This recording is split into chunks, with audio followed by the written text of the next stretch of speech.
Global hunger index 2022 में भारत की स्थिति और भी खराब हो गई है। आंकड़ों के मुताबिक भारत 6 पायदान नीचे खसक कर अब 121 देशों में 107वें स्थान पर पहुंच गया है। India has slipped 6 positions in the latest Global Hunger Index report and now ranks 107 out of 121 countries. Global hunger index में भारत की रैंकिंग ने चिंता बढ़ा दी है। इस साल भारत की रैंकिंग पिछले साल से भी नीचे चली गई है। GHI मतलब ग्लोबल हंगर इंडेक्स एक ऐसा नाम जो हम पिछले कई दिनों से सुनते आ रहे हैं। ग्लोबल हंगर इंडेक्स को लेकर काफ़ी कंट्रोवर्सी हुई है हमारे देश में। इस वीडियो में हम जानने की कोशिश करेंगे ग्लोबल हंगर इंडेक्स के बारे में, इसकी हिस्ट्री के बारे में, ये कैसे कैलकुलेट करी जाती है, इसमें इंडिया की रैंकिंग और अपने पड़ोसी देशों की रैंकिंग के बारे में, और सबसे इम्पोर्टेंट बात कि इस इंडेक्स को लेकर आखिर इतनी आलोचना क्यों हो रही है। ग्लोबल हंगर इंडेक्स एक टूल है जिसकी हेल्प से ग्लोबली हंगर को ट्रैक किया जाता है।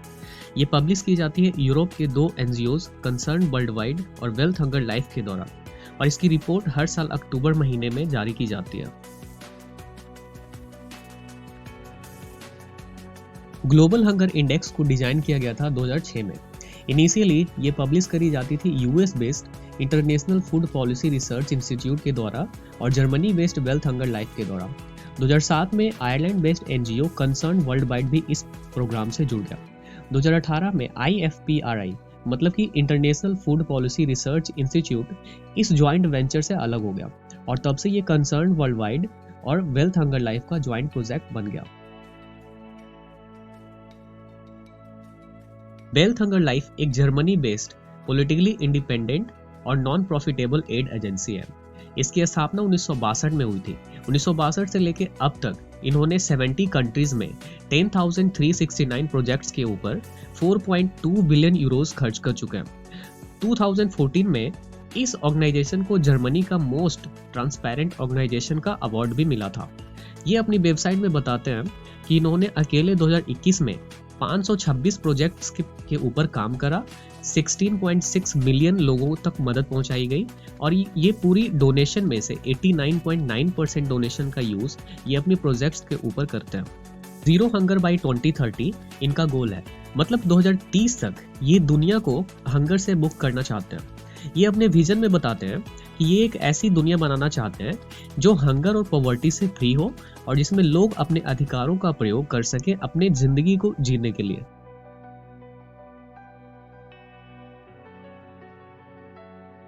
कंसर्न वर्ल्ड वाइड एक आयरलैंड बेस्ड NGO है जिसकी स्थापना 1968 में की गई थी। इसका विजन है दुनिया से पॉवर्टी को खत्म करना। ये अपनी वेबसाइट में बताते हैं कि पूरी डोनेशन में से 90.3% डोनेशन का यूज डेवलपमेंट वर्क पे किया जाता है। अकेले 2021 में 17.8 मिलियन पीपल को इमरजेंसी रिस्पॉन्स, 11.4 मिलियन पीपल को हेल्थ इंटरवेंशन और 5.2 मिलियन पीपल को लिवलीहुड प्रोग्राम्स के थ्रू मदद पहुंचाई गई। मतलब ये दोनों ऑर्गेनाइजेशन जिसकी हमने बात करी, वेल्थ हंगर लाइफ और कंसर्न वर्ल्ड वाइड, ये काफी रिप्यूटेड ऑर्गेनाइजेशंस हैं।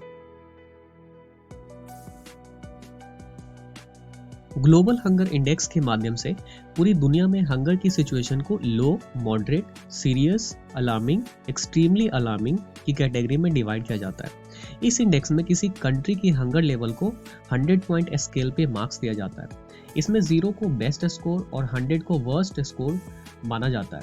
मतलब ये कि जिस कंट्री का स्कोर जितना कम है उसकी सिचुएशन उतनी ज्यादा अच्छी है। किसी कंट्री का GHI स्कोर 4 इंडिकेटर्स के थ्रू कैलकुलेट किया जाता है। पहला अंडर नरिशमेंट, दूसरा चाइल्ड स्टंटिंग, तीसरा चाइल्ड वेस्टिंग एंड चौथा चाइल्ड मोर्टेलिटी।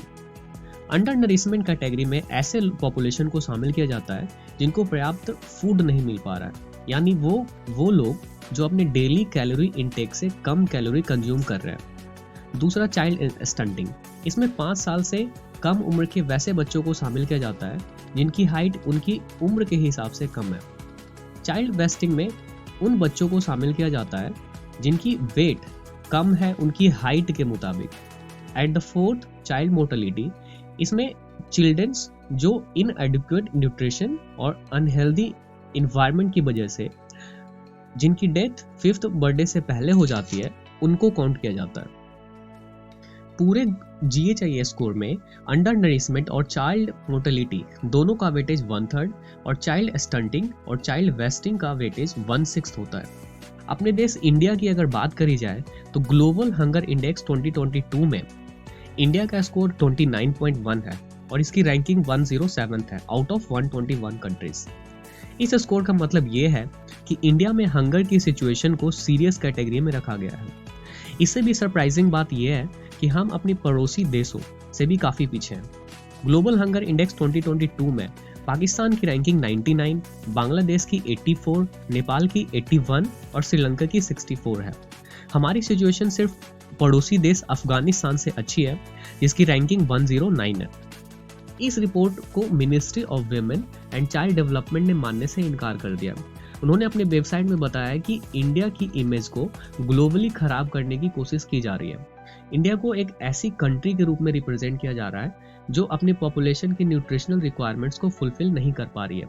आगे उन्होंने इसके मेथड्स पे भी सवाल उठाए हैं। उन्होंने कहा है कि जिन 4 पैरामीटर्स पर GHIS स्कोर कैलकुलेट की जाती है उनमें 3 का संबंध बच्चों से है, इसलिए इससे पूरी पॉपुलेशन के बारे में अंदाजा नहीं लगाया जा सकता। और 4th पैरामीटर्स के बारे में उन्होंने बताया है कि ये कैलकुलेट करी गई है 3000 लोगों के ऊपर किए गए सर्वे के बेसिस पे। उन्होंने ये भी कहा है कि जिस डेटा का यूज इस रिपोर्ट के लिए किया गया है वो FIES मतलब फूड इनसिक्योरिटी एक्सपीरियंस स्केल से लिया गया है, जो 3000 लोगों के छोटे से सैंपल पर बेस्ड है। अगर GHI की वेबसाइट पर देखें तो वो बताते हैं कि उन्होंने डेटा इंडियन गवर्नमेंट की खुद के किए गए सर्वे नेशनल फैमिली हेल्थ सर्वे से लिया है। मतलब ये कि हमारी गवर्नमेंट अपनी खुद के सर्वे को गलत बता रही है। ऐसा नहीं है कि ग्लोबल हंगर इंडेक्स 2022 में इंडिया के लिए कोई गुड न्यूज़ नहीं है। इस ग्राफ को देखने से पता चलता है कि चाइल्ड स्टंटिंग की स्थिति हर साल ग्रेजुअली धीरे धीरे सुधरती जा रही है। इसी तरह चाइल्ड मोर्टेलिटी रेट में भी काफ़ी पॉजिटिव चेंजेस देखने को मिले हैं। 2014 में चाइल्ड मोर्टेलिटी की रेट 4.6% थी, वहीं 2022 में यह सिर्फ 3.3% रह गई है। ओवरऑल देखा जाए तो मैं तो ये कहूँगा कि ग्लोबल हंगर इंडेक्स 2022 में जो इंडिया के बारे में कहा गया है, बताया गया है, वो काफ़ी हद तक सही है। कई सारे एक्सपर्ट्स का भी यही मानना है। और वैसे भी हमारी गवर्नमेंट्स की पुरानी आदत है अपनी नाकामयाबियों को छुपाने की। ये हमेशा ग्लोबल सर्वे को क्रिटिसाइज करते रहता है। इसके बदले गवर्नमेंट को इसे सीख लेनी चाहिए और कुछ पॉजिटिव स्टेप्स उठाने चाहिए इस डायरेक्शन में, ताकि हमारी रैंकिंग अच्छी हो सके अपकमिंग ईयर्स में। वैसे आप क्या सोचते हैं इस सर्वे के बारे में? क्या सच में इंडिया को नीचा दिखाने की कोशिश की जा रही है? अपने थॉट्स कमेंट बॉक्स में बता सकते हैं। वीडियो इन्फॉर्मेटिव लगी तो चैनल सब्सक्राइब कर सकते हो और मेरी पिछली वीडियो जो मैंने डाउरी सिस्टम के ऊपर बनाई है उसको जाके चेकआउट कर सकते हो, आपको जरूर पसंद आएगी।